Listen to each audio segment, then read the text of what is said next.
Assalamualaikum warahmatullahi wabarakatuh. Selamat datang di channel Razakir Finansial.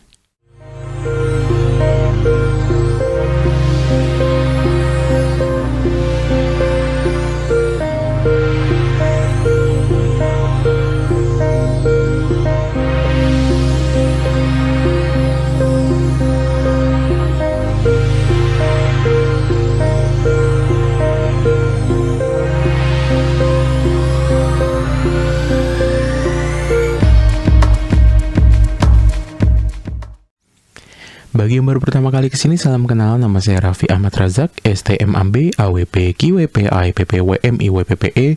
Dan di video kali ini meneruskan video sebelumnya, jadi masih di seputar sertifikasi di bidang pasar modal. Dan gelar yang akan kita bahas di video ini adalah WMI atau Wakil Manajer Investasi. Jadi apa itu WMI? Wakil Manajer Investasi atau WMI adalah orang perseorangan yang bertindak mewakili kepentingan perusahaan efek yang melakukan kegiatan usaha sebagai manajer investasi. Manajer investasi adalah pihak yang kegiatan usahanya mengelola portofolio efek untuk para nasabah atau mengelola portofolio investasi kolektif atau bahasa lainnya itu reksadana untuk sekelompok nasabah. Kecuali perusahaan asuransi, dana pensiun, dan bank yang melakukan sendiri kegiatan usahanya berdasarkan peraturan perundangan POJK nomor 31. Gitu. Dan wakil manajer investasi ini wajib memiliki izin wakil manajer investasi atau WMI dari Otoritas Jasa Keuangan atau OJK. Dan pengakuan sertifikat keahlian WMI ini ada dua tipe. Jadi dia ini ada wakil manajer investasi yang reguler. Jadi ini surat keputusannya berdasarkan salinan keputusan Ketua Badan Pengawas Pasar Modal dan Lembaga Keuangan. Kalau yang kedua ada wakil manajer investasi program waiver. Ini dari salinan keputusan Dewan Komisioner Otoritas Jasa Keuangan atau dari OJK gitu. Dan persyaratan mengikuti program WMI itu berusia minimal 17 tahun dan istilah lulusan minimal SMA gitu. Itu untuk yang reguler. Kalau yang waiver itu agak panjang dia syarat-syaratnya. Dan salah satunya adalah berpendidikan minimal S2. Kayak gitu. Dan silabus pembelajarannya apa aja sih sebenarnya di WMI atau Wakil Manajer Investasi ini? Jadi kita tuh diajarin teori ekonomi, analisis kuantitatif. Analisis kuantitatif ini di sini tuh kayak belajar lagi matematika gitulah. Terus juga analisis laporan keuangan perusahaan, karena memang kita kan harus bisa membaca laporan keuangan ya. Dan juga ada analisis ekuitas. Jadi analisis ekuitas itu ekuitas atau kata lain itu saham. Jadi kita belajar tentang saham. Terus analisis pendapatan tetap. Pendapatan tetap tuh seperti obligasi contohnya. Terus manajemen portofolio. Ini jadi kita memang diajarkan bagaimana cara untuk membentuk suatu portofolio. Portofolio investasi ya, bukan portofolio yang lain.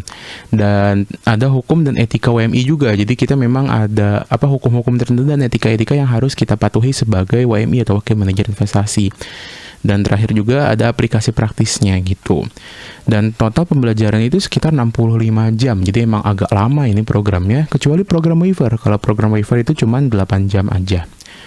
Dan hampir sama seperti WPPE, batas waktu ujiannya itu sekitar 3 bulan setelah masa pelatihan berakhir gitu. Jadi misalnya berakhir pelatihannya di tanggal 1 Juli, berarti maksimal ujian tuh di tanggal 1 September kayak gitu. Dan atau SKOJK sudah dicabut gitu. Jadi tergantung mana yang lebih dulu. Dan ya itu sih memang disclaimer-nya itu persyaratan mengikuti program pendidikan dan pelatihan serta ujian sertifikasi profesi. Jadi dia habis selesai. Jadi gini urutannya. Kita habis pelatihan, terus kita ujian, kita lulus ujian, kita ngajuin ke OJK lisensinya. Pas udah dapat lisensinya, dalam kurun waktu 2 tahun, di mana WMI berlaku tuh selama 2 tahun dia masa berlakunya, kita tuh harus ikut pendidikan lanjutan, ibarat kata kayak ikut seminar tentang investasi atau semacamnya kayak gitu. Nah setelah itu baru 2 tahun kemudian kita bayar lagi lisensi untuk memperpanjang lisensi kita.